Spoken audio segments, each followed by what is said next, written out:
Kalena dhammat sawanang etammang kalamutamang. Part 7b, Seni Hidup, The Art of Living, Meditasi Vipassana sebagaimana diajarkan oleh S.N. Goenka. Diringkas oleh William Hart, Vipassana Research Institute. Ahli bahasa, Dr. Anda Yasodhara Wena Cintiawati, Dr. Anda Sujata Lani Anggawati. Buku ini diterjemahkan bab demi bab untuk dibaca bersama sebelum acara meditasi kelompok setiap Jumat di Wisma Sambodhi, Klaten.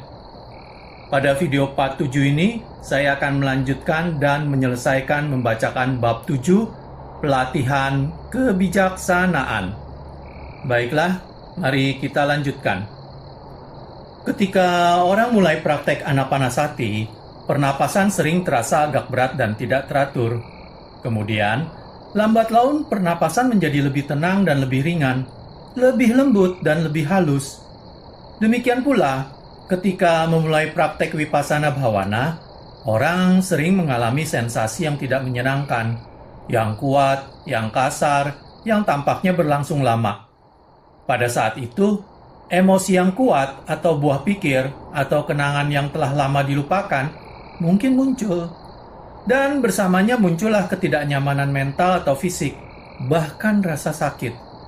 Penghalang-penghalang seperti lobha, dosa, kemalasan, keresahan, dan keraguan yang menghalangi kemajuan seseorang selama praktek Anapanasati sekarang mungkin muncul kembali dan menjadi amat kuat. Akibatnya, orang sama sekali tidak mungkin mempertahankan kesadaran akan sensasi. Jika dihadapkan dengan situasi seperti ini, orang tidak memiliki pilihan lain kecuali kembali ke praktek Anapanasati untuk sekali lagi menenangkan dan menajamkan pikiran. Sebagai meditator, secara sadar, tanpa merasa kalah, kita bekerja untuk membentuk kembali konsentrasi. Kita memahami bahwa sebenarnya semua kesulitan ini merupakan hasil dari sukses awal kita. Beberapa pengondisian yang terkubur dalam-dalam telah teraduk naik dan mulai muncul ke tingkat sadar. Lambat laun, dengan usaha yang terus-menerus, namun tanpa ketegangan apapun, pikiran memperoleh kembali ketenangan dan kesatuannya.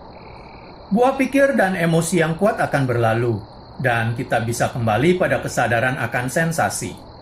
Dengan praktek yang terus-menerus dan diulang-ulang, sensasi yang kuat cenderung lebur menjadi lebih seragam, menjadi sensasi yang lebih halus, dan akhirnya menjadi sekedar getaran yang muncul dan berlalu dengan kecepatan yang tinggi. Tetapi, apakah sensasi itu menyenangkan atau tidak menyenangkan, kuat atau lemah, seragam atau beraneka macam? Semuanya tidaklah relevan di dalam meditasi.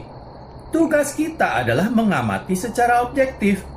Ketidaknyamanan apapun yang diperoleh dari sensasi yang tidak menyenangkan, dan kenikmatan apapun yang diperoleh dari sensasi yang menyenangkan, tidak menghentikan pekerjaan kita. Jangan biarkan diri teralihkan atau terperangkap dalam sensasi apapun. Pekerjaan kita hanyalah mengamati diri sendiri secara tidak melekat, bagaikan seorang ilmuwan melakukan pengamatan di laboratorium. Ketidakkekalan, anicca, tidak adanya diri, anatta, dan penderitaan, dukkha. Sementara kita tekun bermeditasi, segera kita menyadari suatu fakta dasar. Sensasi kita terus-menerus berubah. Setiap saat, suatu sensasi muncul di setiap bagian tubuh. Dan setiap sensasi merupakan petunjuk adanya suatu perubahan. Setiap saat terjadi perubahan di setiap bagian tubuh. Terjadi reaksi-reaksi biokimia dan elektromagnetik. Setiap saat, bahkan secara lebih cepat, proses mental berubah dan terwujud di dalam perubahan fisik. Inilah realita pikiran dan materi. Ia berubah dan tidak permanen, anicca. Setiap saat, partikel subatom yang membentuk tubuh muncul dan berlalu. Setiap saat, fungsi mental muncul dan lenyap, satu demi satu. Seperti di dunia luar, Di dalam diri seseorang pun semua berubah setiap saat, baik fisik maupun mentalnya. Sebelumnya, kita mungkin telah mengetahui bahwa hal ini benar. Kita mungkin telah memahaminya secara intelektual. Tetapi sekarang, melalui praktek Vipassana Bhavana, kita mengalami realita ketidakkekalan secara langsung di dalam kerangka tubuh kita sendiri. Pengalaman langsung sensasi yang sekejap ini akan membuktikan sifat kita yang sebenarnya cuma sekejap. Setiap partikel tubuh, setiap proses pikiran, berada dalam keadaan yang terus-menerus berubah. Tidak ada satupun yang selalu sama setelah satu saat berlalu. Tidak ada inti yang padat di mana orang bisa berpegang. Tidak ada satupun yang bisa disebut aku atau milikku. Aku ini sebenarnya hanya suatu kombinasi proses yang selalu berubah. Maka meditator menjadi paham mengenai realita dasar yang lain, anatta. Tidak ada aku yang sebenarnya, tidak ada diri atau ego yang permanen. Ego yang selalu dipuja seseorang hanyalah ilusi yang diciptakan oleh kombinasi proses mental dan fisik, proses yang terus-menerus berubah. Setelah menjelajahi tubuh dan pikiran sampai ke tingkat yang paling dalam, orang melihat bahwa tidak ada inti yang tetap, tidak ada esensi yang tidak bergantung pada proses-proses itu. Tidak ada satu hal pun yang terkecualikan dari hukum ketidakkekalan. Yang ada hanyalah fenomena tanpa diri, yang berubah di luar kontrol seseorang. Kemudian realita yang lain menjadi jelas. Usaha apapun untuk berpegang pada sesuatu dengan mengatakan, ini adalah aku, ini adalah milikku, pasti membuat orang tidak bahagia. Karena cepat atau lambat, sesuatu yang dilekatinya ini akan berlalu. Kalau tidak, justru aku ini yang berlalu. Kemelekatan terhadap apa yang tidak kekal, yang bersifat hanya sekejap, yang bersifat ilusi dan berada di luar kontrol seseorang adalah penderitaan, dukkha. Kita memahami semua ini bukan karena diberitahu seseorang, tetapi karena kita mengalaminya sendiri di dalam, dengan mengamati sensasi di dalam tubuh. Ketenang seimbangan. Lalu bagaimana orang bisa membuat dirinya bahagia? Bagaimana orang bisa hidup tanpa penderitaan? Dengan hanya sekedar mengamati tanpa bereaksi. Dengan tidak berusaha mempertahankan pengalaman ini dan menghindari pengalaman itu. Tidak berusaha menarik pengalaman yang ini dekat-dekat dan mendorong yang itu jauh-jauh. Orang hanya sekedar memeriksa setiap fenomena secara objektif dengan tenang seimbang, dengan pikiran yang seimbang. Kedengarannya hal ini cukup sederhana, tetapi apa yang kita lakukan bila lutut terasa sakit setelah 10 menit bermeditasi? Padahal kita ingin duduk bermeditasi selama 1 jam. Segera saja kita mulai membenci rasa sakit itu. Kita menginginkan rasa sakit itu untuk pergi. Tetapi rasa sakit itu tidak pergi. Sebaliknya, makin kita membencinya, makin kuat rasa sakit itu jadinya.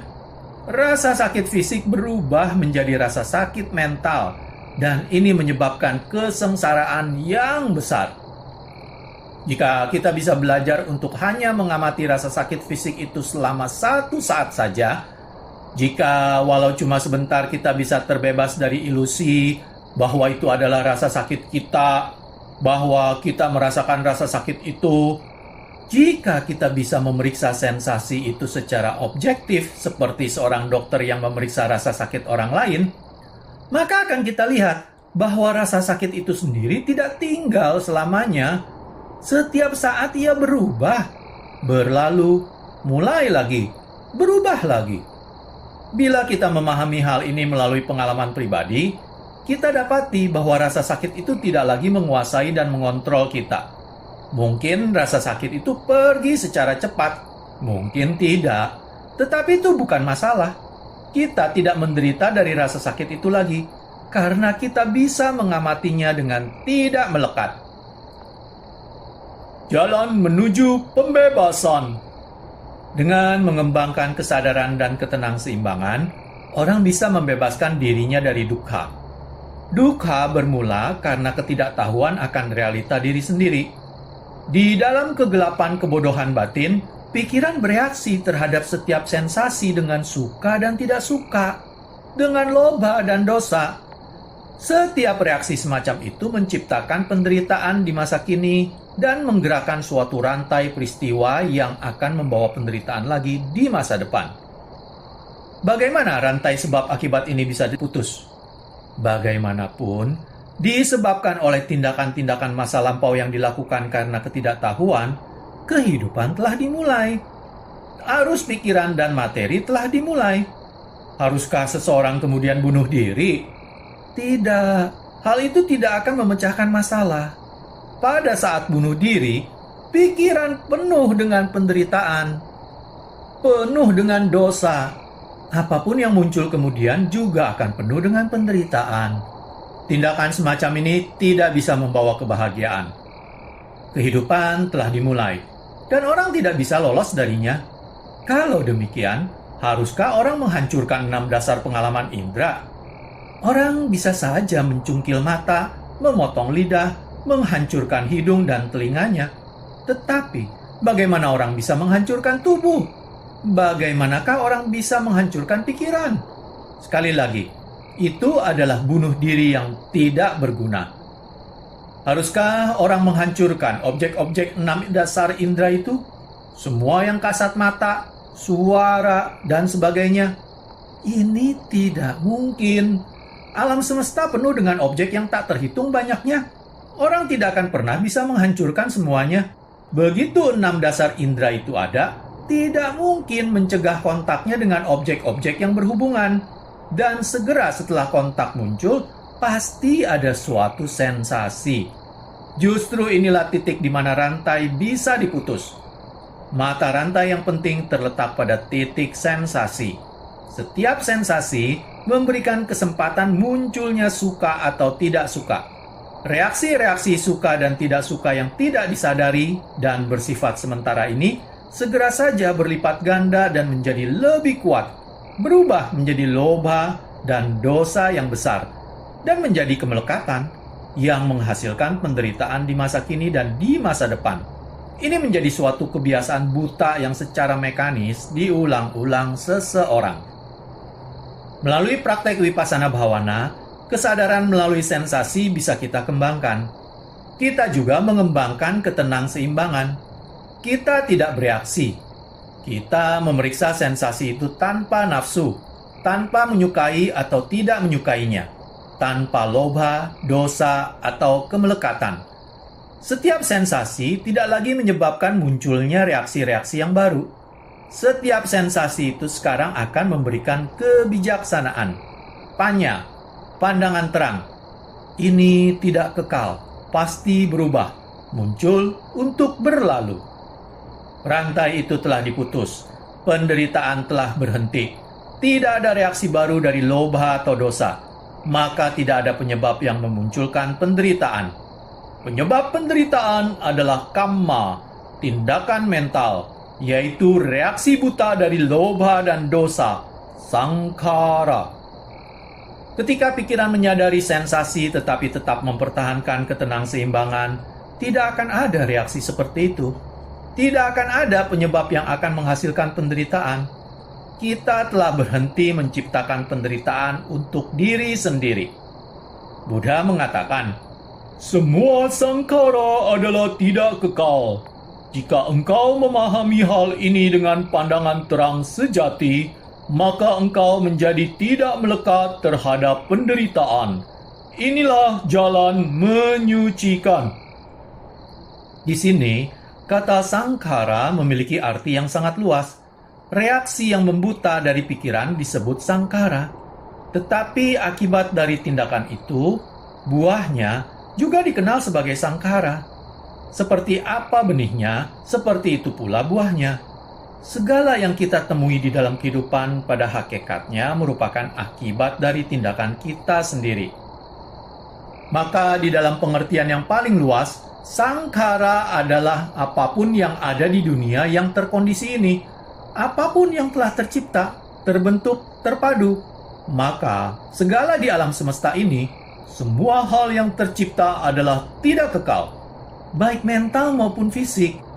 Jika orang mengamati kebenaran ini dengan kebijaksanaan pengalaman melalui praktek Vipassana Bhavana, maka penderitaan akan lenyap. Karena dia telah membelok dari penyebab-penyebab penderitaan. Dia menghentikan kebiasaan lobha dan dosa. Inilah jalan pembebasan. Segenap usaha ini bermaksud mempelajari bagaimana caranya untuk tidak bereaksi, untuk tidak menghasilkan sangkara baru. Bila suatu sensasi muncul, lalu mulai muncullah suka atau tidak suka. Momen yang sesaat ini, jika tidak kita sadari, akan diulang-ulang dan dikuatkan menjadi lobha dan dosa, menjadi suatu emosi yang kuat yang akhirnya menguasai pikiran sadar. Kita menjadi terperangkap dalam emosi, sehingga semua penilaian kita yang lebih baik pun tersapu. Akibatnya, kita menemukan diri terjerat dalam ucapan dan tindakan yang tidak bermanfaat, yang merugikan diri sendiri dan orang lain. Oleh karena satu saat reaksi buta, kita menciptakan penderitaan bagi diri sendiri, penderitaan di masa kini dan di masa depan. Tetapi jika kita sadar pada titik di mana proses reaksi dimulai, yaitu jika kita sadar akan sensasi, kita bisa memilih agar tidak membiarkan reaksi apapun muncul atau menjadi kuat. Kita mengamati sensasi tanpa bereaksi, bukan menyukainya dan bukan pula tidak menyukainya. Sensasi tidak lagi memiliki kesempatan untuk berkembang menjadi lobha atau dosa, menjadi suatu emosi yang kuat yang bisa menguasai kita. Sensasi itu hanya sekedar muncul dan berlalu. Pikiran tetap tenang, seimbang, dan damai. Kita bahagia di masa kini, dan kita bisa mengharapkan kebahagiaan di masa depan, karena kita tidak bereaksi. Kemampuan untuk tidak bereaksi ini sangat berharga. Jika kita sadar akan sensasi di dalam tubuh, dan pada waktu yang sama tetap mempertahankan ketenang-seimbangan, maka di saat-saat itu pikiran menjadi bebas. Pada satu periode meditasi, pada mulanya saat-saat seperti itu mungkin hanya sekejap saja. Setelah itu, mungkin pikiran tetap saja tenggelam di dalam kebiasaan lama, bereaksi terhadap sensasi, lingkaran lama dari lobha, dosa, dan penderitaan.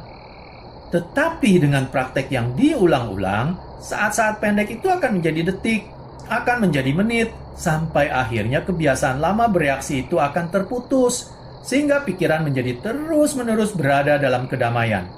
Begitulah cara menghentikan penderitaan. Begitulah cara agar kita bisa menghentikan penderitaan untuk diri sendiri. Tanya jawab. Tanya. Mengapa kita harus menggerakkan perhatian ke seluruh tubuh dengan urutan tertentu? SN Goenka. Karena Anda sedang bekerja menjelajahi seluruh realita materi dan batin. Untuk melakukannya, Anda harus mengembangkan kemampuan untuk merasakan apa yang terjadi di setiap bagian tubuh. Tidak ada bagian yang terasa kosong. Dan Anda harus juga mengembangkan kemampuan untuk mengamati seluruh lingkup sensasi. Inilah penjelasan Buddha mengenai praktek itu. Di setiap tempat di dalam tubuh yang terbatas ini, orang mengalami sensasi, dimanapun ada kehidupan di dalam tubuh. Jika Anda mengizinkan perhatian bergerak secara acak dari satu bagian ke bagian lain, dari satu sensasi ke sensasi lain, otomatis perhatian akan selalu tertarik ke daerah-daerah yang memiliki sensasi yang lebih kuat. Anda akan mengabaikan bagian-bagian tubuh tertentu, dan Anda tidak akan belajar mengamati sensasi yang lebih halus. Pengamatan Anda akan tetap sebagian saja, tidak lengkap, hanya permukaan. Karena itu, penting untuk selalu menggerakkan perhatian secara urut. Bagaimana kita tahu bahwa kita bukannya sedang menciptakan sensasi? Anda bisa melakukan suatu tes. Jika Anda ragu-ragu apakah sensasi yang Anda rasakan itu nyata atau tidak, berilah 2 atau 3 perintah pada diri sendiri. Autosugesti. Jika sensasinya berubah menurut perintah Anda, maka Anda tahu bahwa sensasi itu bukan sensasi nyata. Jika demikian halnya, Anda harus membuang seluruh pengalaman itu dan mulai lagi dengan mengamati pernapasan selama beberapa saat. Tetapi bila Anda dapati bahwa Anda tidak bisa mengontrol sensasi, bahwa sensasi itu tidak berubah menurut kehendak Anda, maka Anda harus membuang keraguan dan menerima bahwa pengalaman itu nyata. Jika sensasinya nyata, mengapa kita tidak merasakannya dalam kehidupan sehari-hari? Anda sebenarnya merasakannya, tetapi pada tingkat bawah sadar. Pikiran sadar memang tidak menyadarinya, namun pikiran bawah sadar setiap saat merasakan sensasi di tubuh dan bereaksi terhadapnya. Proses ini terjadi 24 jam sehari. Tetapi dengan mempraktikkan Vipassana, Anda mematahkan penghalang antara pikiran sadar dan bawah sadar. Anda menjadi sadar akan segala sesuatu yang terjadi di dalam struktur mental fisik, segala sesuatu yang Anda alami. Dengan sengaja membiarkan diri kita merasakan rasa sakit fisik, kedengarannya ini seperti masochisme atau penyakit jiwa menikmati kesadisan. Memang demikian, kalau saja Anda hanya mengalami rasa sakit itu. Tetapi, Anda disuruh mengamati rasa sakit itu secara objektif. Bila Anda mengamati tanpa bereaksi, secara otomatis pikiran mulai menembus di luar realita rasa sakit yang tampak, menuju sifatnya yang halus, yang tak lain tak bukan hanyalah getaran yang muncul dan lenyap setiap saat. Dan bila Anda mengalami realita halus ini, rasa sakit tidak bisa menguasai Anda. Anda menjadi majikan diri sendiri. Anda terbebas dari rasa sakit. Tetapi, bisa saja rasa sakit itu disebabkan karena aliran darah menjadi tidak lancar di suatu bagian tubuh. Apakah bijaksana bila tanda ini diabaikan? Kami telah mendapatkan bahwa pelatihan ini tidak menyebabkan kerugian. Kalau merugikan, tak mungkin hal itu dianjurkan. Ribuan orang telah mempraktekkan teknik ini. Saya belum pernah menjumpai satu kasus pun di mana seseorang yang sedang berlatih dengan benar mengalami hal yang merugikan. Pengalaman umumnya adalah tubuh menjadi lebih luwes dan fleksibel. Rasa sakit lenyap bila Anda belajar menghadapinya dengan pikiran yang seimbang. Apakah tak mungkin mempraktikkan Vipassana dengan cara mengamati salah satu dari 6 pintu indera? Misalnya, dengan mengamati kontak mata dengan penglihatan dan kontak telinga dengan suara.